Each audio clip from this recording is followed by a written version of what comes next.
การที่ได้เกิดมาเป็นมนุษย์ได้มีโอกาสได้ศึกษาเรียนรู้เรื่องพระธรรมได้มีโอกาสศึกษาเรียนรู้ความจริงของชีวิตของเราตกอยู่ใต้อำนาจความชั่วความดีครอบงำบุคคลที่ฝึกจิตบุคคลที่เรียนรู้เรื่องธรรมก็จะรู้ว่าธรรมเป็นสิ่งที่ดีงามธรรมก็คือสติสัมปชัญญะให้เรารู้สึกตัวเช่นตื่นมาตี 3:30เราก็มีสติรู้ล้างหน้าแปรงฟันรู้ว่าเราจะสวดมนต์ไหว้พระตี 3:50รู้ว่าเราจะฟังธรรมเรามีสติรู้ธรรมะของพระพุทธเจ้าก็คือให้เรารู้สึกตัวก็ให้รู้จักตัวเองเกิดมาทำไมเกิดมาแล้วเราจะมาทำอะไรให้กับตนเองผู้ที่ฝึกจิตมาก่อนจึงรู้ว่าเกิดมาเพื่อมาต่อยอดความดีมาเพิ่มความดีมาเสริมความดีเพิ่มความดีเสริมความดีคือการมีสติสัมปชัญญะรู้สึกตัวอดทนอดกลั้นต่อสภาพสิ่งที่พอใจไม่พอใจอดทนอดกลั้นต่อสภาพความสุขความทุกข์ที่มันปรากฏอดทนต่อสภาพการเปลี่ยนแปลงของฤดูร้อนฤดูหนาวฤดูฝนอดทนต่ออารมณ์ความรู้สึกที่พอใจไม่พอใจนี่แหละสติสัมปชัญญะธรรมะให้เรานั้นรู้ว่าจะอดทนอดกลั้นจึงหยุดยั้งยับยั้งสิ่งที่เราไม่พอใจสิ่งที่เราพอใจสิ่งที่เราไม่พอใจก็เป็นที่รังเกียจสิ่งที่เราพอใจก็ทำให้เราหลงแล้วเราไปยึดติดทั้งพอใจไม่พอใจมีค่าเสมอกันคือมันเป็นอนิจจังทุกขังอนัตตาให้เราเข้าใจว่าสรรพสิ่งทั้งหลายที่เกิดมาบนโลกใบนี้อุบัติเกิดขึ้นมาบนโลกใบนี้อยู่ภายใต้อนิจจังทุกขังอนัตตาให้เรารู้เช่นนี้เมื่อเรารู้เช่นนี้เราจะไม่ยึดติดเราจะไม่ยึดมั่นสิ่งที่เรารู้ตั้งแต่เราเกิดสิ่งที่เราสะสมวัตถุสิ่งของต่างๆเราก็ไม่ยึดติดถ้าเรารู้เช่นนี้เราก็รู้แล้วก็ละรู้แล้วก็วางรู้แล้วก็ปล่อยรู้ด้วยปัญญาจะไม่ยึดติดสิ่งที่เรารู้สิ่งที่เราสัมผัสเราจะอยู่เหนือมันเราจะอยู่เหนือมันเราจะไม่อยู่ใต้อำนาจมันเราอยู่เหนือมันเพราะเรามีสติรู้สิ่งที่เรารู้ก็คือมันเป็นอนิจจังเราอยู่เหนือมันก็คืออยู่เหนือด้วยปัญญาเรามีสติด้วยปัญญาเมื่อเรามีสติเราจึงอยู่เหนือสิ่งที่เรารู้เรามีสติจึงเท่าทันสิ่งที่กระทบทางตาทางหูจมูกลิ้นกายใจเมื่อเรามีสติเราก็จะป้องกันสิ่งที่มากระทบทางตาเราก็สงบเรามีสติป้องกันสิ่งที่กระทบหูของเราก็มีสติป้องกัน จมูกสิ่งที่กระทบกับจมูกเราก็มีสติ เนี่ยเราก็ป้องกันไม่ให้มันกระทบหรือเฉยๆทุกอย่างเรามีสติสติเป็นเครื่องป้องกันสิ่งที่กระทบปรากฏที่อายตนะภายนอกภายในของเราพวกเราทั้งหลายจงรับรู้ว่าอายตนะภายนอกอายตนะภายในของเรามันเป็นบ่อเกิดแห่งธรรมมันเป็นบ่อเกิดแห่งอธรรมมีทั้งสองอย่างธรรมะเกิดขึ้นที่ไหนอธรรมก็เกิดขึ้นที่นั่นอธรรมเกิดขึ้นที่ไหนธรรมะก็เกิดขึ้นที่นั่นกิเลสเกิดขึ้นที่ไหนธรรมะก็เกิดขึ้นที่นั่นธรรมะเกิดขึ้นที่ไหนกิเลสก็เกิดขึ้นที่นั่นมันเกิดมาพร้อมกันมันเป็นของคู่กันเพียงแต่ว่าเราจะเลือกเอาสิ่งไหนมาเป็นหลักปฏิบัติเราจะเลือกสิ่งไหนมาเป็นผู้กำกับชีวิตของเราจิตใจของเราเพราะฉะนั้นพวกเราทั้งหลายเรามีสติรู้สึกตัวว่าเราเป็นมนุษย์เรามีสติรู้สึกตัวว่าเราจะบำเพ็ญเพียรขันติบารมีวิริยะบารมีเราจะสำเร็จได้ก็ด้วยสติสัมปชัญญะที่จะอดทนมีสติสัมปชัญญะที่จะวิริยะภาคเพียรเราเป็นนักปฏิบัติก็สำเร็จเมื่อเรามีสติสัมปชัญญะเราเป็นผู้ปฏิบัติหน้าที่ก็สำเร็จผู้ประกอบอาชีพก็สำเร็จ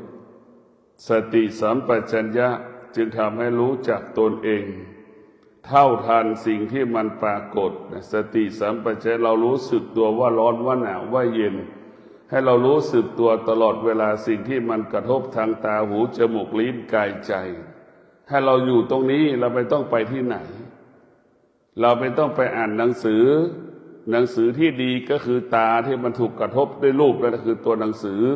เราพิจารณาตรงนี้หูสัมผัสกับเสียงนั่นแหละคือตำรานั่นคือหนังสือจมูกสัมผัสกับกลิ่นหรือกลิ่นสัมผัสกับจมูกนั่นแหละคือตำราที่ดีที่สุดเราต้องพิจารณาตรงนี้ทุกข์ที่ตาสุขที่ตาทุกข์ที่หูสุขที่หูสุขทุกข์อยู่ที่ลิ้นเราก็พิจารณาตรงนั้นเพราะฉะนั้นพวกเราทั้งหลายเราต้องพิจารณาด้วยสติสัมปชัญญะให้เรารู้สึกตัวเมื่อเรารู้สึกตัวเนี่ยเราจะอยู่เหนือสิ่งที่เรารู้ทุกสิ่งทุกอย่างเมื่อเรารู้สึกตัวเราจะไม่อยู่ใต้อำนาจสิ่งใดสิ่งหนึ่ง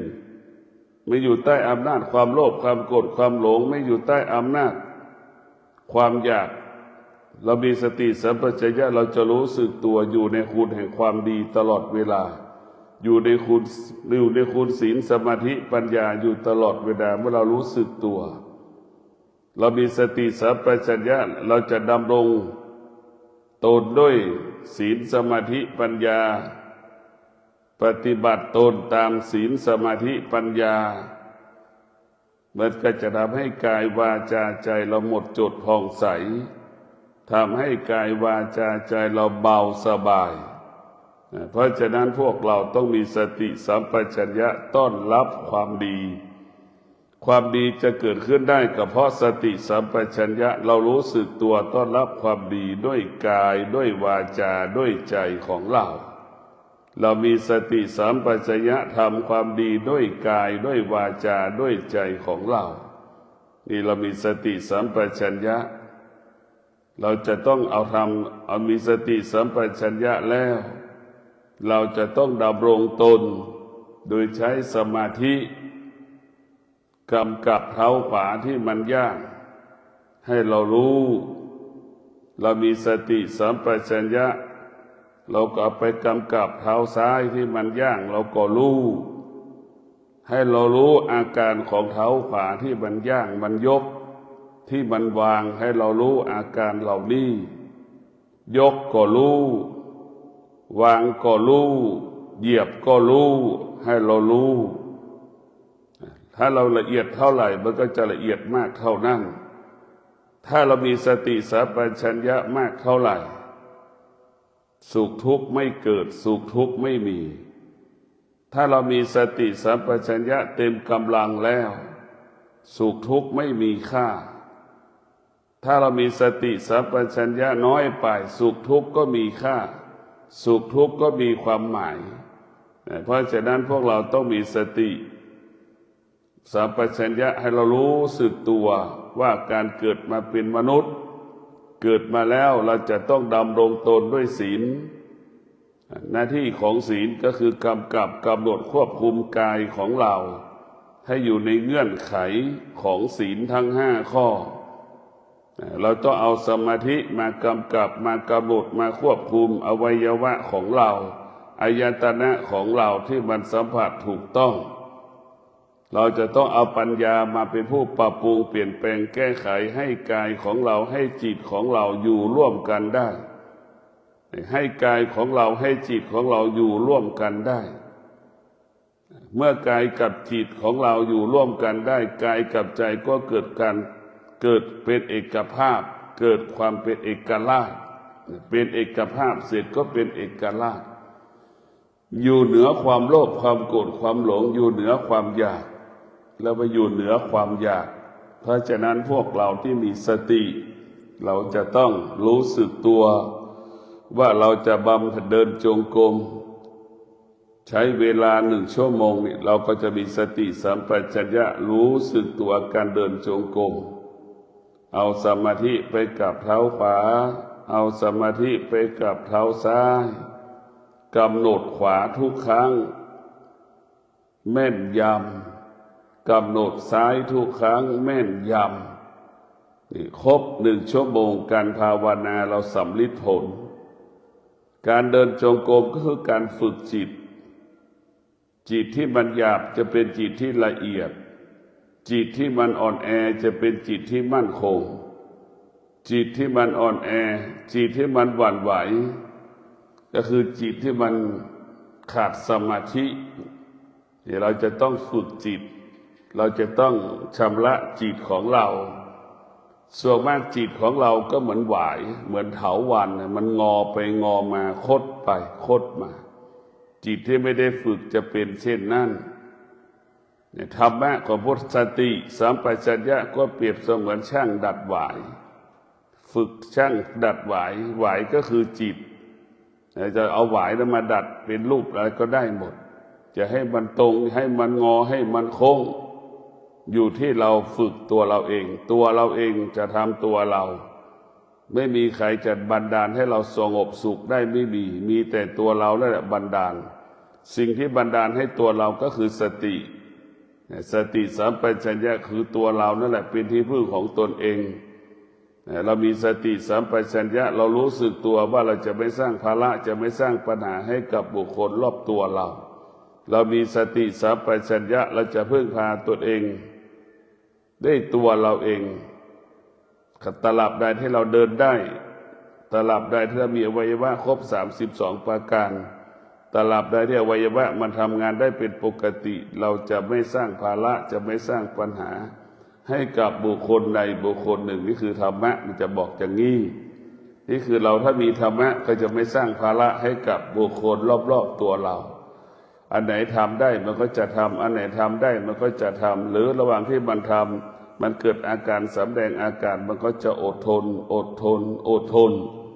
มันก็จะเกิดอาการคำว่าอดทนตลอดเวลา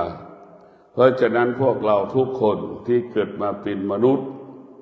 เราต้องพึ่งพาธรรม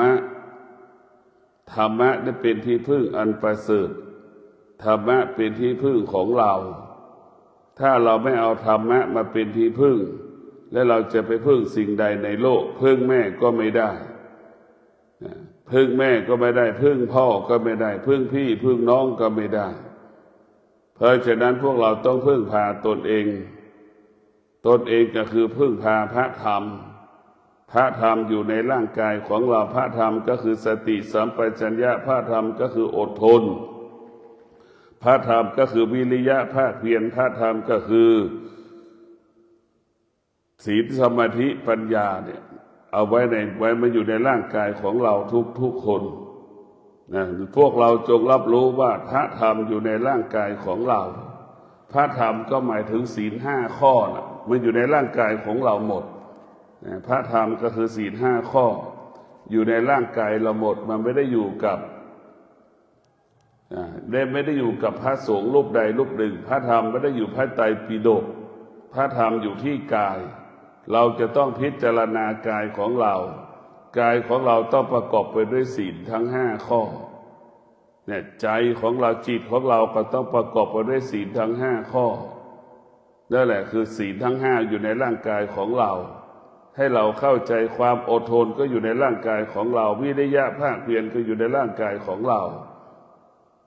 สัจจะก็อยู่ในร่างกายของเราเพราะธรรมะของพระเจ้า 84,000 พระธรรมขันธ์อยู่ในร่างกายของเราหมดตั้งแต่เส้นผมถึงฝ่าเท้ามันอยู่ในร่างกายของเราหมดทุกสิ่งทุกอย่างเพราะฉะนั้นเมื่อเราเกิดมาเป็นมนุษย์เราก็ต้องรีบเร่งมีสติที่จะรีบเร่งบำเพ็ญเพียรทำความดีเมื่อเรามีสติแล้วเราจะไม่ประมาทต่อเราจะไม่ประมาทชีวิตเราจะไม่เกิดคำว่าประมาทเมื่อเรามีสติแล้วเราจะบำเพ็ญเพียรทำความดีไม่ประมาทต่อความชั่วเรามีสติเราจะตั้งมั่นตั้งใจประพฤติตนปฏิบัติตนด้วยสมถกรรมฐานเป็นผู้พัฒนาจิตใจของเราพระวิปัสสนากรรมฐานก็เป็นผู้พัฒนาจิตใจของเราเปลี่ยนแปลงจิตใจของเราเพราะจะนั่งพระสมถกรรมฐานก็ดีพระวิปัสสนากรรมฐานเนี่ยเป็นผู้ที่ทำให้เราเป็นคนเหนือคนจะทำให้เราเป็นคนเหนือคนดังพระพุทธเจ้าได้เป็นพุทธเจ้าก็เพราะพระสมถกรรมฐานเพราะพระวิปัสสนากรรมฐานทั้งหมดทั้งสมถกรรมฐานวิปัสสนากรรมฐานมันก็เหมือนมะม่วงดิบตอนที่มันดิบเราจะเรียกว่าสมถะก็ได้ตอนมันสุกเราเรียกว่าวิปัสสนาก็ได้มันอยู่ในที่เดียวกันเหมือนพอมันพิสมถะอยู่ที่ไหนก็อยู่ในร่างกายของเราวิปัสสนาก็อยู่ที่ไหนก็อยู่ในร่างกายของเรารู้แจ้งรู้จริงรู้ตามความเป็นจริงว่าร่างกายของเรานี่แหละเป็นบ่อเกิดแห่งธรรมร่างกายของเราเป็นบ่อเกิดแห่งธรรมก็คือเกิดแก่เจ็บตายเนี่ยเป็นบ่อเกิดแห่งธรรมเกิดแก่เจ็บตายเป็นบ่อเกิดแห่งธรรมเราจะต้องศึกษาธรรมที่ร่างกายของเราจะต้องน้อมจิตมาดูกายน้อมจิตมาศึกษากายเอากายเป็นพระไตรปิฎกเอาจิตไปเป็นผู้ศึกษาพระไตรปิฎกจิตของเราจะต้องเหมือนพระอรหันต์ฟังธรรมจากพระพุทธเจ้าสติก็คงหมายถึงพระพุทธเจ้าที่คอยอบรมสั่งสอนพระอรหันต์คอยอบรมสั่งสอนประชาชนคอยอบรมสั่งสอนเทวดาทั้งหลายสติจึงเป็นผู้ที่เตือนสติเราสติเป็นผู้ที่เตือนจิตสติจึงเป็นผู้ที่ส่งเสริมจิตสติจะเป็นผู้ที่รักษาจิตให้คงสภาพเดิมให้อยู่กับธรรมรู้ลมหายใจเข้ารู้ลมหายใจออกอาการลมหายใจเข้าอาการลมหายใจออกก็คืออาการเกิดดับพ่อแม่ครูบาอาจารย์เขาเรียกว่าอาการเกิดดับเกิดแล้วมันก็ดับดับแล้วมันก็เกิดมันเรียกว่าเกิดดับเป็นเช่นนี้แบบนี้ของมันเพราะฉะนั้นพวกเรามีสติที่จะบำเพ็ญเพียรภาวนาจะได้อดทนเนี่ยถ้าเราไม่อดทนเราก็พ่ายแพ้เนี่ยถ้าเราไม่อดทนเราก็พ่ายแพ้ถ้าเราอดทนเราก็ชนะถ้าเรามีวิริยะภาคเพียรเราก็สำเร็จถ้าเราขาดวิริยะภาคเพียรเราก็ไม่สำเร็จเพราะฉะนั้นพวกเราทุกคนต้องมีสติสัมปชัญญะที่จะอดทนมีวิริยะภาคเพียรจะทำอะไรแล้วเมื่อมีสติสัมปชัญญะวิริยะภาคเพียรมีความอดทนทุกอย่างก็เป็นไปตามวัตถุประสงค์เป้าหมายที่เราต้องการและปรารถนาคำว่าสิ่งที่คำว่าความปรารถนานี่เกิดจากความอดทน ถ้าเรามีความอดทนแล้วเราจะสมปรารถนาทุกๆประการถ้ามีวิริยะภาคเพียรแล้วเราก็สำลิดผลทุกๆประการสิ่งเหล่านี้พระธรรมะจึงเป็นต้นกำเนิดของภาษาที่เราพูดอดทนนี่เมื่อเราอดทนความอดทนจะทำให้เราละเอียดปราณีตสุขุมรอบคอบความผิดพลาดก็ไม่เกิดเมื่อเรามีความอดทนไปจัดระเบียบความคิดก่อนไปจัดระเบียบความคิดไปจัดระเบียบคำพูดไปจัดระเบียบการกระทำของเราเมื่อเราจัดระเบียบมันเมื่อมีความอดทนความอดทนก็คือความมีระเบียบวินัยความอดทนจะทำให้เรานั้นละเอียดปราณีตสุขุมรอบคอบจนถึงที่สุดความอดทนนี่แหละจึงเป็นบ่อเกิดแห่งองค์ความรู้คำว่าคนที่จะเป็นคนก็เพราะอดทนนี่แหละถ้าเราขาดความอดทนเราก็ไม่ได้เป็นคนนี่คือธรรมะง่ายๆแต่ความอดทนทำให้เราเป็นคนถ้าเราขาดความอดทนมันก็ทำลายกันเป็นคนลักเล็กขโมยน้อยเป็นคนที่ไม่มีความอดทนในการประกอบอาชีพไปลักนี่มันง่ายไปทำด้วยตัวเราเองนี่มันยากมันขาดความอดทนมันก็เลยไปลักเล็กขโมยน้อยวัตถุสิ่งของของบุคคลอื่นเนี่ยทำให้เราได้เกิดปัญหาเป็นปัญหาตามมาทีหลังธรรมะจะทำให้เราเป็นคนในความอดทนจะทำให้เราเป็นคนบริสุทธิ์ความอดทนจะทำให้เราเป็นคนเหนือคนดังพระพุทธเจ้าบริสุทธิ์หมดจดด้วยความอดทนดังพระพุทธเจ้าได้เป็นพุทธเจ้าก็เพราะความอดทนนี่แหละพุทธเจ้าก็คือมนุษย์แต่พระพุทธเจ้ามีความอดทนเหนือกว่ามนุษย์พระพุทธเจ้าจึงได้ค้นพบความจริงของโลกเพราะความอดทนพระพุทธเจ้าได้ค้นพบความจริงของโลกจะนำความจริงของโลกมาเป่าประกาศให้คนทั้งโลกได้รับรู้ก็เพราะความอดทนนี่แหละแต่เมื่อความอดทนจึงทำให้เรานั้นชนะสำเร็จดังพระพุทธเจ้าเพราะนั้นพวกเราทุกคนธรรมะนั่นเป็นสิ่งที่ไม่อยู่ในร่างกายของเรานะมันเป็นความจริงทุกอย่างเรามีสติก็คือเมื่อเรามีสติสัมปชัญญะเนี่ยเท่ากับเรารักษาการเป็นมนุษย์เท่ากับเรารักษาดวงจิตใจของเราให้มีสมาธิตลอดคือธรรมะของพระพุทธเจ้าเป็นสิ่งที่งดงามมันงดงาม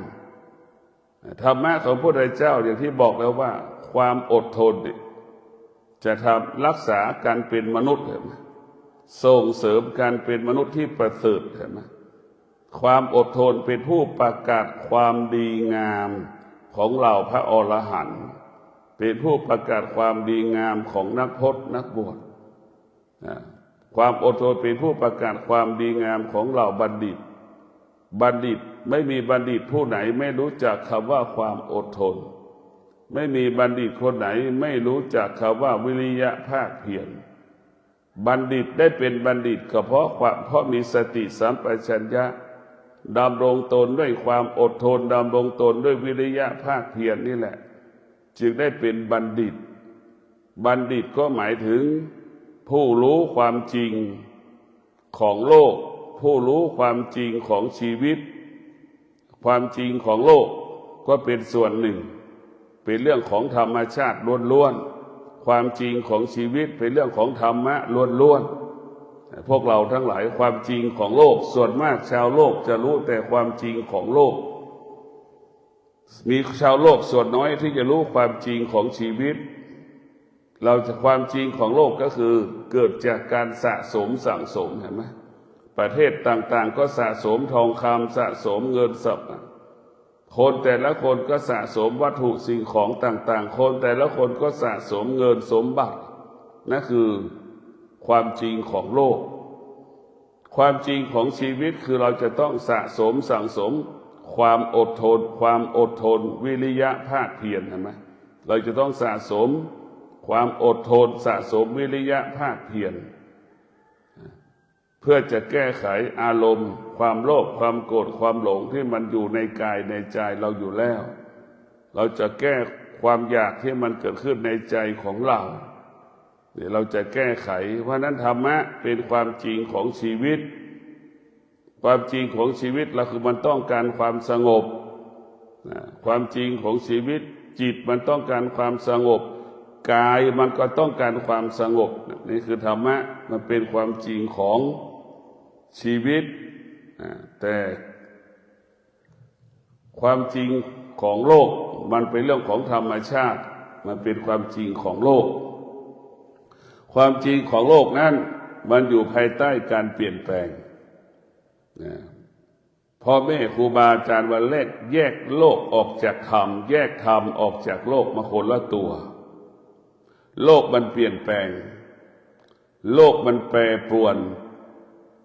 แต่ธรรมะไม่เปลี่ยนแปลงไม่แปรปรวนธรรมะคงสภาพเดิมดังนักวิทยาศาสตร์สร้างยานอวกาศไปเหยียบดวงจันทร์ไปเหยียบโลก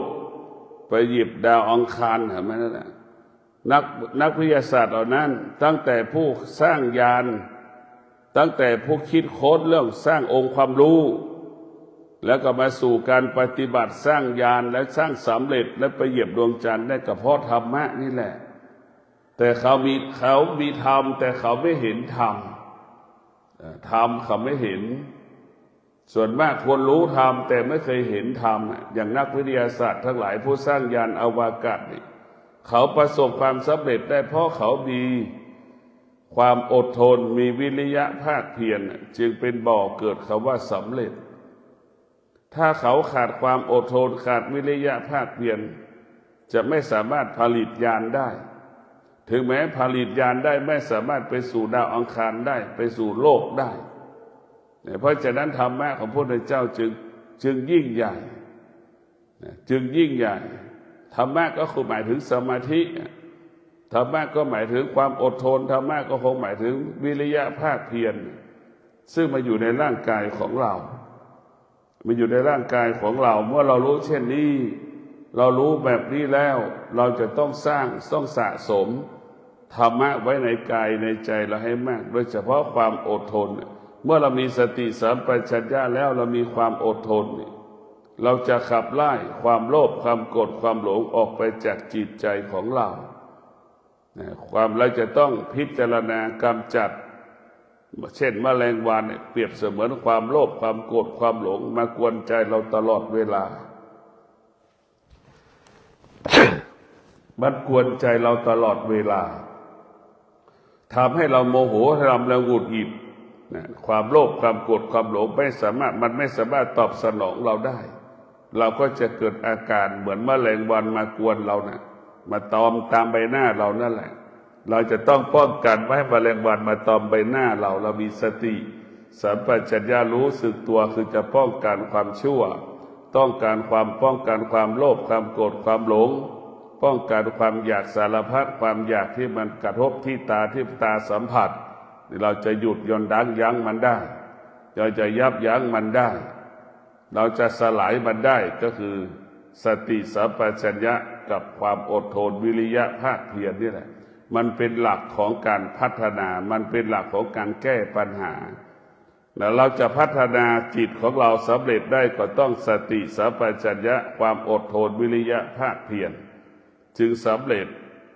ผู้ประกอบอาชีพทั้งหลายจะประสบความสำเร็จในการประกอบอาชีพก็ต้องประกอบไปด้วยสติสัมปชัญญะรู้สึกตัวแล้วต้องมีความอดทนรู้สึกตัวแล้วจะต้องมีวิริยะภาคเพียรจึงเกิดคำว่าสำเร็จในการประกอบอาชีพในการปฏิบัติหน้าที่นั่นนี่แหละคืออานุภาพของพระธรรมมาว่าในเรื่องความจริงปัจจุบันความจริงของปัจจุบันมันไม่มีอดีตเลยอดีตมันไม่มีเพราะฉะนั้นพวกเราต้องมีสติรู้ที่น้อมนำเอาความอดทนมาสร้างชีวิตเอาความอดทนมาเปลี่ยนแปลงชีวิตจากเรายากจนเรามีความอดทนเราก็จะมีกินจากที่มีกินมันก็จะเหลือกินเนี่ยมันจะเปลี่ยนแปลงชีวิต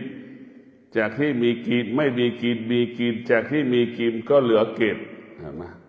จากที่เหลือเก็บก็เหลือออมจากที่เหลือออมก็เหลือแบ่งปันเนี่ยคือธรรมะของพระเจ้าก็คือมันเป็นกฎของชีวิต ชีวิตเราจะงอกงามได้ด้วยธรรมอย่างที่บอกธรรมะของพระพุทธเจ้ามีความสำคัญมีความสำคัญมากก็ขอให้พวกเราได้รู้ว่าธรรมะเป็นเรื่องของชีวิตล้วนๆโลกของเรานั้นมันไม่ใช่เรื่องของชีวิตโลกเป็นเรื่องนอกชีวิตของเราโลกใบนี้เปรียบเสมือนเสื้อที่เราใส่มันไม่มีความสำคัญต่อชีวิตของเราเราไม่ใส่เสื้อแต่เรามีสติสัมปชัญญะชีวิตเรามั่นคงเราใส่เสื้อแต่เราขาดสติสัมปชัญญะชีวิตเราไม่มั่นคงโลกมันไม่สำคัญเท่ากับธรรมะธรรมะมีความสำคัญต่อชีวิตของเราทุกวันนี้เราให้ความสำคัญสิ่งที่มีอยู่บนโลกเหนือกว่าธรรมะเราเอาชีวิตของเราไปผูกกับโลกมากกว่าชีวิตไปผูกกับธรรมะมันจึงเกิดอาการสำแดงอาการทำให้เราสุขเราทุกข์อยู่ตลอดเวลาและเราก็ตกอยู่ภายใต้วัฏฏะของความสุขความทุกข์ตลอดเวลาสุขก็เกิดสุขเกิดก็รักษาไม่ได้ทุกข์เกิดก็แก้ไม่ได้ก็เป็นทำให้เรานั้นอยู่ภายใต้อำนาจของความสุขความทุกข์ถ้าเราอยู่เหนือสุขเหนือทุกข์เราอยู่ด้วยปัญญาอยู่ด้วยวิชา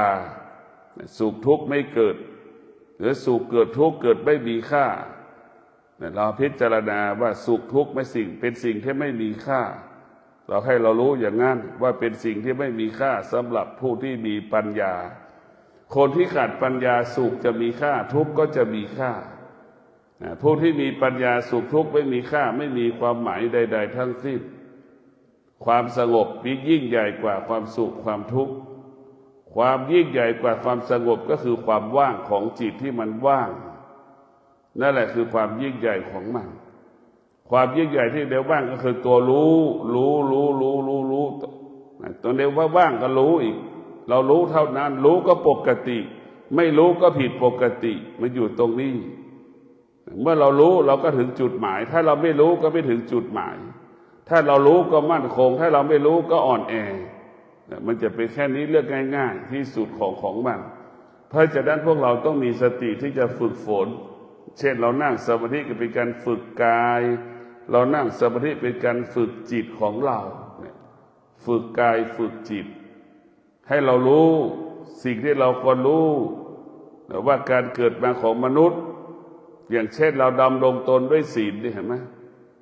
เราดำรงตนด้วยศีลทั้ง5 ข้อเมื่อศีลนั้นเกิดผลกับผู้ที่ปฏิบัติตนด้วยศีลนั้นจะบังคับให้ผู้ที่มีศีลบริสุทธิ์บังคับเลยให้เราเมตตาให้เรามีความเมตตาต่อเพื่อนร่วมโลกให้เรามีเมตตาต่อสิ่งไม่มีชีวิตให้เรามีความเมตตาต่อสิ่งที่มีชีวิตใบไม้ใบไหนที่มันยังที่มันสวยงามอยู่มันยังเกิดประโยชน์ต่อลมหายใจเข้าออกเราจะไม่เก็บมันใบไม้ใบไหนที่มันจะหมดอายุไขมันจะไม่เป็นประโยชน์ต่อชีวิตเราแล้วก็เก็บใบไม้ในนั้นมาใช้งานนี่คือสภาวะจิตมันละเอียดพวกเราทั้งหลายจิตที่ละเอียดเขาจะเห็นคุณประโยชน์ของใบไม้แต่ละใบไม้ว่ามันเป็นประโยชน์ต่อลมหายใจเข้าออกของเราใบไม้ที่มันแก่จิตที่ละเอียดมันก็จะรู้ว่าสิ่งเหล่านี้มันจะหมดสภาพแล้วมันจะไม่เกิดประโยชน์มันก็จะเอาสิ่งที่หมดสภาพมาใช้เช่นใบตองกล้วยมันเหลืองๆนี่เราเอาหรือใบตองกล้วยที่มีแมงมากินใบตองกล้วยอย่างเงี้ยเราก็จะเอาใบประเภทนั่นแหละมาใช้งานก่อนไอ้ที่มันหนุ่มๆอยู่เราจะไม่ใช้มันจะเกิดประโยชน์เพราะฉะนั้นพวกเราทั้งหลายจิตที่ละเอียดจะเห็นสิ่งที่ละเอียดอย่างลึกซึ้งจิตละเอียดก็จะรับรู้สิ่งที่เป็นละเอียดสิ่งที่มันหยาบก็จิตที่มันหยาบมันไม่สามารถรู้เรื่องสิ่งที่ละเอียดจิตจะละเอียดได้เราก็ต้องฝึกฝนอบรมโดยการนั่งสมาธิฝึกกายฝึกจิตฝึกกายในการนั่งสมาธิฝึกจิตฝึกกายฝึกจิตเมื่อจิตมันโทนใจกายมันก็ต้องโทนเมื่อกายมันโทนจิตมันก็ต้องโทนมันต้องเป็นสภาพเดียวกันเพราะจิตกับกายมันจะแยกกันไม่ออกมันจะต้องอาศัยกันพึ่งพากันตลอดกาลเวลาธรรมะของพระพุทธเจ้าคงสภาพเดิมนะร่างกายของเราเปลี่ยนแปลงแต่ถ้าร่างกายของเราเปลี่ยนแปลงแต่ธรรมะมันไม่เปลี่ยนแปลง ธรรมะบอกให้เรารู้ว่าร่างกายของเรามันเปลี่ยนแปลงคือเกิดแก่เจ็บตายแต่ธรรมะของเราบอกให้เรารู้อยู่เหนือเกิดแก่เจ็บตายอย่าไปอยู่ตกอยู่ใต้อำนาจเนี่ยมันจะแตกต่างกันผู้ที่มีสติสัมปชัญญะเนี่ยจะมีสติดำรงตนจะสงบจะสำรวมกายวาจาใจสำรวมกายวาจาใจกายวาจาใจจะสงบตลอดกาลเวลาผู้ที่มีสติผู้ที่มีธรรมะ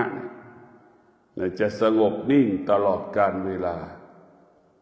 ความสงบเป็นสิ่งที่มีค่าความสงบเป็นสิ่งที่มีความหมายความสงบนั้นเป็นสิ่งที่มีพลังและมีอานุภาพมากมายมหาศาลเพราะนั้นความสงบนั้นเป็นบ่อเกิดแห่งพลัง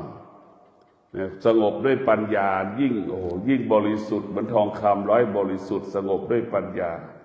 มันจะมีความสุขเหมือนทอง100%เหลืองอารามงามงดงามเพราะฉะนั้นธรรมะเป็นสิ่งดีงามเป็นสิ่งที่งอกงามธรรมะนี่จะทำให้เราเป็นคนเปลี่ยนแปลงตัวเองได้เราจะเปลี่ยนแปลงตัวเองได้องคุลิมานวันนั้นโหดเหี้ยมนะวันนี้องคุลิมานเป็นพระอรหันต์ได้เราทำชั่วเราก็ไม่ต้องไปยึดติดเราทำดีก็ไม่ต้องไปยึดติดเพราะมันเป็นเรื่องอดีต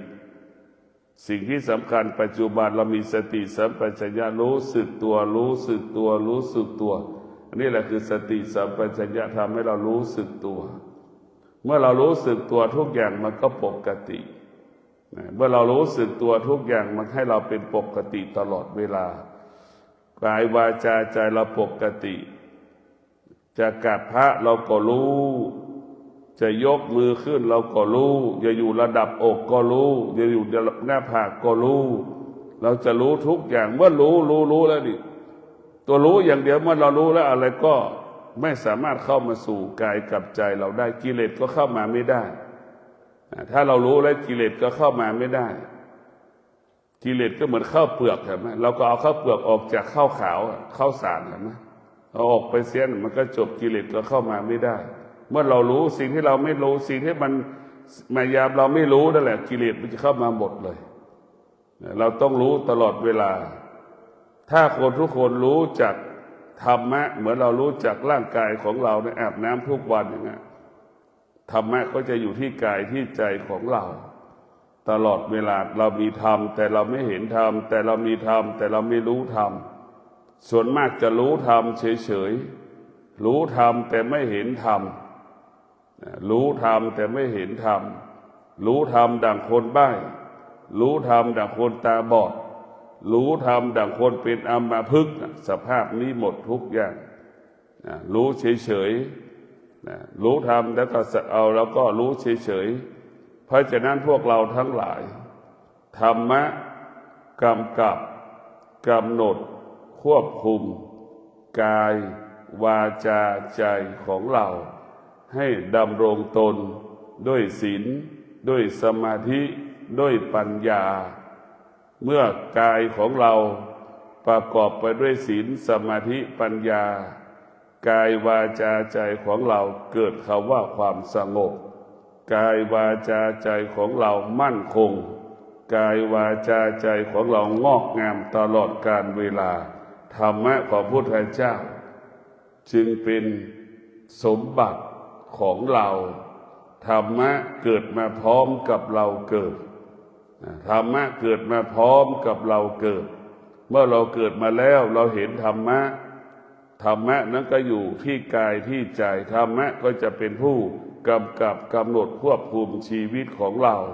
ชีวิตของเราจะเป็นชีวิตที่ปกติตลอดกาลชีวิตปกติด้วยธรรมชีวิตปกติด้วยธรรมจะทำให้กายวาจาใจเราสงบทำให้กายวาจาใจเรางดงามเป็นที่ยอมรับของเหล่ามนุษย์และเทวดาทั้งหลายขอเจริญพร